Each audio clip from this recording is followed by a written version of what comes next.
Bien, bueno, vamos a ir a la palabra del Señor en esta mañana. Vamos a seguir en Jesús, la vid verdadera. Y algo de lo que hemos aprendido es cómo debemos nosotros permanecer. Jesús, siendo nuestra principal fuente de vida, como el tallo del árbol es para sus ramas, así debemos nosotros de estar pegados a Él. Como una rama de un árbol está pegada al tronco, al tallo de su árbol, de ese árbol, así debemos de permanecer nosotros, teniendo en cuenta que Jesús es nuestra fuente inagotable de vida. Es aquel que da savia, es aquel que da ese vigor a nuestra vida. Y el verso 4 del capítulo 15 de San Juan dice: permaneced en mí y yo en vosotros. Como el pámpano no puede llevar fruto por sí mismo si no permanece en la vid, así tampoco vosotros si no permanecéis en mí. Debemos de nosotros tener en cuenta que solo permaneciendo pegados a la mano de Dios podemos nosotros sostenernos, podemos nosotros dar frutos de vida, podemos nosotros gozar a plenitud de lo que Dios quiere que nosotros vivamos, de lo que Dios quiere que nosotros experimentemos, de lo que Dios quiere que nosotros gocemos. Algo bien importante es que Él nos está diciendo: si no permanecen en mí, ustedes no pueden llevar frutos. ¿Sabe por qué?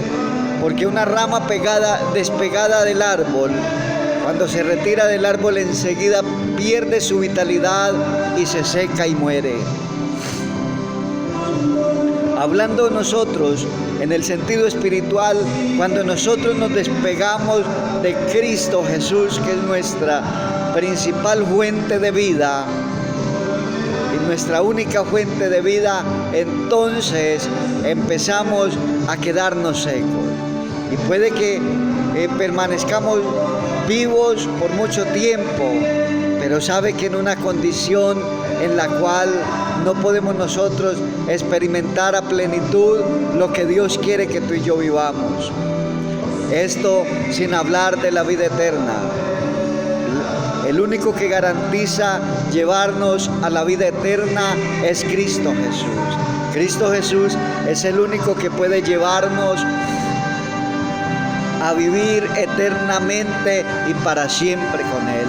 Por eso nosotros debemos de pararnos en la brecha y caminar firmes con Cristo siempre hasta el final. Y saber que si permanecemos en Él, el 5 dice: yo soy la vid, vosotros los pámpanos. El que permanece en mí y yo en Él, este lleva mucho fruto, porque separados de mí nada podéis hacer. Tenemos que tener en cuenta que separados de Dios, separados del Cristo de la gloria, nosotros no podemos hacer nada. Dice: el que permanece en mí dice, el que en mí no permanece, mejor, será echado fuera como pámpano y se secará, y lo recogerán y lo echarán en el fuego y arderá. Pero dice que seremos quemados. De una rama, cuando se seca y es quitada del árbol, lo único que llegan a quedar y a poderse ver después es las cenizas que se levantan. Pero dice el Señor en el 7: si permanecéis en mis palabras, permaneced en vosotros, pedidlo todo lo que queráis y será hecho. Un beneficio de permanecer en Cristo es que lo que nosotros pidamos, conforme a la voluntad de Él, lo podemos recibir. Nosotros muchas veces pedimos a Dios Cuando vemos los frutos, cuando vemos la respuesta de parte de Dios, nos gozamos, nos alegramos. Y Él dice, si permanecen en mí, esto les garantiza que van a tener respuesta. Es bueno nosotros saber que tenemos un Dios que nos escucha, un Dios que nos responde, pero que debemos de permanecer siempre agarrados de su mano, siempre prendidos a Él, porque si nos despegamos, entonces nos secamos. Y al secarnos, pues se representa que estamos muertos. Y dice que nos echarán en donde arde el fuego, y entonces no quedarán sino que cenizas. Esto hablando de las ramas, ya queda algo inservible, algo que no presta ningún beneficio. Dice, en esto es glorificado mi Padre, en que llevéis muchos frutos y seáis así mis discípulos. Qué bueno nosotros poder llevar muchos frutos, representar bien a Dios, ser los representantes de Dios